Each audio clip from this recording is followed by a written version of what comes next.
Bonjour à toutes et à tous, et bienvenue sur la chaîne pour un nouvel épisode passionnant de Plus belle la vie, encore plus belle. Aujourd'hui, préparez-vous à plonger au cœur d'un engrenage redoutable, où secrets, manipulations et révélations s'entrechoquent avec une intensité inédite. L'affaire Durieux prend une tournure explosive. Apolline, jusqu'ici restée dans l'ombre, se retrouve soudainement sous les projecteurs, ciblée par les soupçons croissants de Morgane. Que cache réellement la jeune étudiante? Pourquoi semble-t-elle si bien informée sur les détails confidentiels de l'enquête? Tandis que Morgane la scrute avec méfiance, un nouveau visage inquiétant refait surface, Pierre-Louis Barral. L'avocat redouté, dont les connexions troubles viennent d'être révélées par les enquêteurs grâce à des messages codés, échangés sur une plateforme de jeux vidéo en ligne. Oui. Vous avez bien entendu. Ce que l'on croyait être une simple affaire judiciaire se mue en un jeu d'ombre bien plus vaste, où les parties de jeux virtuels masquent des menaces, du chantage, et peut-être même un mobile pour assassiner. Et ce n'est pas tout, une confrontation explosive entre Apolline et Augustin, sur le point de tout faire éclater, se déroule sous les yeux discrets mais aiguisés de Morgane. La vérité est là, à portée de main, mais ceux qui veulent la révéler sont aussi ceux qui risquent le plus gros. Préparez-vous.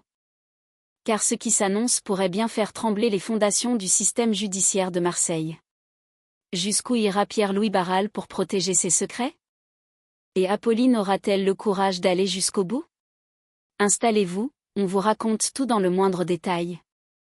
Dans le prochain épisode de Plus belle la vie, encore plus belle, un nouveau fil se tend dans l'intrigue déjà complexe de l'affaire Durieux. Et cette fois, c'est Apolline qui se retrouve sous le regard scrutateur d'une enquêtrice bien plus fine qu'elle ne l'avait anticipé, Morgane. À la résidence Massalia, l'ambiance est tendue en apparence sans raison, mais en réalité, chaque mot compte. Apolline, troublée depuis sa dernière confrontation avec Pierre-Louis Barral, essaie maladroitement de soutirer des informations à Morgane. Elle aborde le sujet de l'enquête d'un ton qu'elle veut léger, presque anodin, mais l'agitation dans ses yeux, ses hésitations, ses relances un peu trop précises trahissent un malaise grandissant. Tu sais s'ils ont trouvé quelque chose de nouveau? L'autopsie a révélé quoi exactement? Et le kit acheté par l'avocat? Il pourrait suffire comme preuve? Morgane, d'abord polie, laisse parler Apolline. Mais au fil de la conversation, elle fronce les sourcils. L'étudiante ne parle pas comme une simple curieuse ou une juriste passionnée par une affaire judiciaire. Non, ses questions sont trop ciblées, trop bien informées, presque orientées. Et surtout, son attitude trahit quelque chose de plus profond, la peur. La brigadière sent que quelque chose cloche. Elle ne le montre pas immédiatement, mais son esprit est en alerte. Elle note le comportement étrange d'Apolline, sa nervosité, sa manière de scruter ses réactions. Un nom s'ajoute discrètement à sa liste mentale des personnes à surveiller de près. Dès lors, Morgane change d'approche. Elle répond avec calme, mais elle observe. Elle écoute les silences autant que les mots. Car si Apolline sait des choses qu'elle ne devrait pas savoir, alors elle pourrait être bien plus impliquée dans l'affaire qu'elle ne le laisse entendre. L'étau se resserre. Apolline croyait pouvoir jouer un double jeu sans éveiller les soupçons. Mais en une conversation, elle vient de s'attirer l'attention d'une policière redoutablement intuitive. Et ce détail pourrait tout changer. Au même moment, dans le calme feutré d'un cabinet luxueux ou peut-être à l'abri des regards dans un bureau privé, une conversation tendue s'engage entre Pierre-Louis Barral et son fils Augustin. Le ton est bas, mais chaque mot pèse lourd. L'avocat, plus glacial que jamais, fixe son fils avec sévérité. Il ne parle pas en père, mais en stratège. Tu dois garder un œil sur Apolline. Elle vacille. Et si elle parle, tout ce que j'ai construit, tout ce que j'ai fait pour vous protéger, s'effondre. J'ai accepté de vous aider, mais c'était à une condition, une confiance absolue. Ce rappel n'a rien d'une demande. C'est un ordre, une injonction déguisée en serment de loyauté. Pierre-Louis ne tolérera aucune faiblesse, aucun faux pas. Et Apolline, dans son état émotionnel actuel, représente une menace. Une variable incontrôlable. Augustin, lui, ne cache plus ses sentiments. D'un ton sincère mais tendu, il rétorque. Je l'aime, papa. Je veux faire ma vie avec elle. Je sais qu'elle est secouée, mais elle ne dira rien. Elle a juste besoin d'être rassurée. Protégée. Mais ces mots n'apaisent pas son père. Au contraire, ils soulèvent en lui une inquiétude plus sourde. L'amour, dans un contexte comme celui-ci, devient un risque. L'amour, c'est l'émotion. Et l'émotion, c'est l'imprévisible. Pierre-Louis fixe Augustin plus intensément encore. Alors fais ce qu'il faut pour qu'elle se taise. Sois proche d'elle. Rassure-la. Séduis-la s'il le faut, mais ne la laisse jamais seule avec sa conscience. Dans cette phrase, tout est dit. L'avocat ne voit plus Apolline comme une alliée, mais comme une bombe à retardement. Et il enjoint son fils à désamorcer cette menace de l'intérieur, au nom de la loyauté, ou au nom de l'amour, si cela peut servir. Augustin, pris entre sa fidélité filiale et ses sentiments sincères pour Apolline, se retrouve à son tour dans une impasse morale. Protéger celle qu'il aime, ou obéir à son père pour sauver leur secret ? Mais ce que ni l'un ni l'autre ne savent encore, c'est que le doute a déjà pris racine dans l'esprit d'Apolline, et que l'œil attentif de Morgane pourrait faire basculer toute la partie.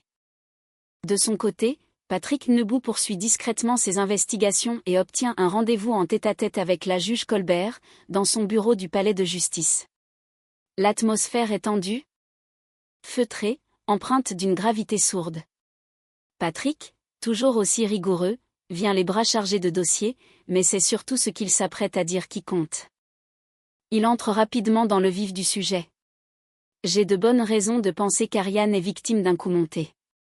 Quelqu'un cherche à la faire tomber. Et ce quelqu'un pourrait bien être Pierre-Louis Barral. Un silence s'installe. Mais contrairement à ce qu'il aurait pu attendre, la juge Colbert ne manifeste ni surprise, ni indignation. Son visage reste impassible, presque trop calme.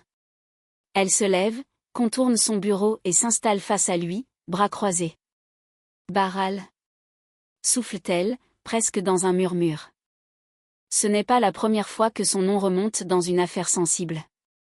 Elle admet, à demi-mot, qu'elle connaît la réputation de l'avocat, son réseau d'influence. Sa capacité à manipuler les dossiers, les hommes, et parfois même la vérité. Ce nom-là, dans les sphères judiciaires, fait naître la prudence, voire la crainte. Patrick poursuit. Nous avons découvert qu'il possédait une arme correspondant à celle utilisée pour tuer Durieux. Il a aussi récemment acheté un kit spécifique dans une armurerie du Vieux-Port. Il a un mobile, des moyens, et tout un réseau pour brouiller les pistes. Colbert hoche lentement la tête, pensive. Elle ne nie rien. Mais elle mesure les implications. Si Barral est réellement impliqué, alors c'est tout un PN de la justice marseillaise qui pourrait vaciller. Continuez discrètement vos recherches, commandant. Surtout discrètement. Si vous tenez une preuve formelle, je serai la première à la recevoir. Ce qu'elle ne dit pas, mais que Patrick devine dans son regard, c'est qu'elle aussi a peut-être été surveillée, manipulée. Ou même visée, comme lors de l'attentat manqué qui a blessé sœur Caroline Vasseur à sa place. À cet instant, un frémissement passe dans l'air, et si tout cela, le meurtre de Durieux ? L'agression de la religieuse, l'incarcération d'Ariane n'étaient que les pièces d'un puzzle beaucoup plus vaste, orchestré dans l'ombre par un homme qui, jusqu'ici, semblait intouchable ? La juge Colbert et Patrick Nebout sont peut-être en train de réveiller un géant. Au fil de leur échange feutré, la juge Colbert, sans quitter son calme légendaire, glisse à Patrick une information qui, jusque-là, n'avait jamais été versée à l'enquête. Vous savez, Durieux avait un passe-temps plutôt singulier pour un homme de sa stature. Il aimait les jeux de combat en ligne. Il m'en parlait parfois, sur un ton détaché, mais je pense qu'il y passait beaucoup de temps. Patrick fronce les sourcils. Cette révélation, aussi étonnante soit-elle, pourrait bien ouvrir une piste jusqu'ici négligée. Un univers virtuel où Durieux aurait pu se connecter régulièrement, se confier, ou même se fâcher avec certains joueurs. Sous pseudo. Un monde où il aurait pu laisser des traces, voire y croiser son futur meurtrier. De retour au commissariat, Patrick transmet l'information à Jean-Paul Boé, Idriss et Morgane. Immédiatement, l'équipe de cybersécurité est mobilisée pour fouiller les réseaux de jeux en ligne. Et la recherche ne tarde pas à porter ses fruits. Durieux était bien inscrit sur une plateforme de jeux vidéo spécialisée dans les combats virtuels et les tournois classés. Sous un pseudonyme discret mais identifiable grâce à son adresse IP personnelle, il participait à de nombreux affrontements en ligne, certains très récents. Mieux encore, ses connexions régulières, son historique de parties et surtout ses échanges sur le forum du site dévoilent un profil beaucoup plus humain, passionné, et parfois, conflictuel. Les enquêteurs mettent alors en évidence plusieurs interactions tendues avec d'autres utilisateurs. Parmi eux, un certain pseudonyme retient l'attention, un joueur au comportement agressif, provocateur, et dont l'identité réelle reste encore à découvrir. Aurait-il pu avoir un différend personnel avec Durieux, suffisamment fort pour vouloir lui nuire? Et surtout, ce compte appartient-il à quelqu'un que l'enquête connaît déjà? Ce nouvel élément relance l'affaire sur un tout autre terrain. Loin des prétoires et des alliances politiques, c'est désormais dans le monde numérique que la vérité pourrait commencer à émerger, et peut-être révéler un assassin inattendu. Mais ce n'est pas tout. Alors que les enquêteurs explorent en profondeur le compte du procureur Durieux sur la plateforme de jeux en ligne, ils tombent sur une série de messages échangés avec un autre utilisateur, dont l'identité reste masquée derrière un pseudonyme soigneusement choisi. Cette discussion, apparemment anodine dans le flot des échanges entre joueurs, contient en réalité des propos bien plus troublants. Parmi les nombreux messages, une phrase en particulier fait l'effet d'une bombe. Si tu ne veux pas que les scellés retrouvent leur place, je veux les dossiers que je t'ai demandés. Le silence s'abat dans la salle d'enquête. Patrick, Jean-Paul, Morgane et Idriss se regardent, stupéfaits. Il ne s'agit plus là d'un simple différend entre joueurs. Ce message, à peine voilé, est une menace. Une pression claire, directe, exercée sur le procureur Durieux. Une allusion évidente à une affaire judiciaire, à des scellés donc à des preuves matérielles et à des dossiers confidentiels. Le ton utilisé, le timing, la précision des mots, tout indique qu'il s'agit d'un échange codé entre Durieux et une personne qui connaissait parfaitement ses activités professionnelles. Quelqu'un qui avait un intérêt à ce que certains éléments judiciaires ne soient pas réactivés. Quelqu'un qui avait du pouvoir. Ou des choses à cacher. L'enquête prend alors une tournure saisissante. Et si le meurtre de Durieux n'était pas lié à ces conflits publics, mais à un chantage bien plus discret mené dans l'ombre, à travers un canal inattendu, un jeu vidéo en ligne? Les policiers font immédiatement appel aux experts informatiques pour remonter la trace de l'utilisateur anonyme. L'objectif est désormais clair. Identifier celui qui se cachait derrière cet ultimatum, et qui pourrait bien être la clé de l'affaire. Une nouvelle vérité se dessine peu à peu. Le procureur n'était pas simplement une cible, il jouait un double jeu dangereux. Et celui qui tirait les ficelles pourrait être bien plus proche qu'il ne l'imagine. Après plusieurs heures d'investigation, les services de cybersécurité parviennent à franchir un cap décisif. Grâce au recoupement des adresses IP, à l'analyse des métadonnées des connexions et à la localisation précise des échanges, l'identité du joueur anonyme avec qui le procureur Durieux échangeait ces messages menaçants est enfin révélée. Et le résultat fait froid dans le dos, il s'agit bien de Pierre-Louis Barral, le célèbre avocat pénaliste de Marseille. Le choc est immédiat au commissariat. La découverte confirme non seulement l'implication directe de Barral dans les pressions exercées sur Durieux, mais elle apporte surtout une nouvelle dimension à l'affaire. Celle d'un chantage numérique, orchestré depuis l'ombre, avec une froideur méthodique. Le fait que ces échanges aient eu lieu sur une plateforme de jeu, à l'abri des canaux traditionnels, montre à quel point Barral était déterminé à dissimuler la trace de ses manipulations. Dès lors, une question capitale se pose. Quels étaient ces fameux dossiers que Barral voulait à tout prix garder secrets? Les enquêteurs fouillent dans les archives du parquet. Les dossiers que Durieux consultait régulièrement avant sa mort, et croisent ces données avec les affaires dans lesquelles Barral était impliqué en tant qu'avocat de la défense. Et peu à peu, le brouillard se dissipe. Parmi les documents en question, plusieurs noms reviennent avec insistance. Il s'agit d'affaires anciennes, classées mais jamais totalement élucidées. Des dossiers sensibles ou des scellés ont été mystérieusement déplacés, des preuves ignorées, des témoins disparus. Et surtout, un fil rouge se dessine. La protection d'un réseau criminel infiltré dans plusieurs sphères de la justice marseillaise, que Durieux semblait vouloir faire tomber. Durieux avait commencé à reconstituer le puzzle. Il avait compris que Barral n'était pas qu'un avocat. Il était, selon toute vraisemblance, le verrou silencieux de toute une mécanique de corruption, un homme qui faisait taire, qui effaçait, qui négociait dans l'ombre. Le procureur l'avait peut-être menacé de rouvrir certaines affaires, de faire parler les scellés, de remettre en lumière des zones que Barral avait tout fait pour ensevelir. C'est ce que ce dernier ne pouvait permettre. C'est ce qui l'aurait poussé à faire pression sur Durieux via leur canal secret. Et, quand le procureur n'a pas cédé, la solution finale a été mise en œuvre. Désormais, les preuves s'accumulent. La vérité s'approche. Mais face à un homme comme Pierre-Louis Barral, prêt à tout pour ne pas tomber, une nouvelle question se pose.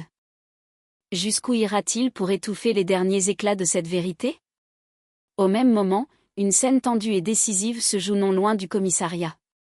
Apolline, les traits tirés, les gestes fébriles, avance d'un pas rapide en direction du poste de police. Son regard est déterminé, presque habité. Elle sait ce qu'elle s'apprête à faire, franchir la ligne, briser le silence, et dire enfin toute la vérité sur l'affaire Durieux, et sur le rôle de Pierre-Louis Barral. Mais elle n'est pas seule. Augustin, qui la suit discrètement depuis plusieurs minutes, finit par l'intercepter à quelques mètres de l'entrée. Haletant, il la rattrape, lui saisit le bras, la force à s'arrêter. « Apolline, qu'est-ce que tu fais?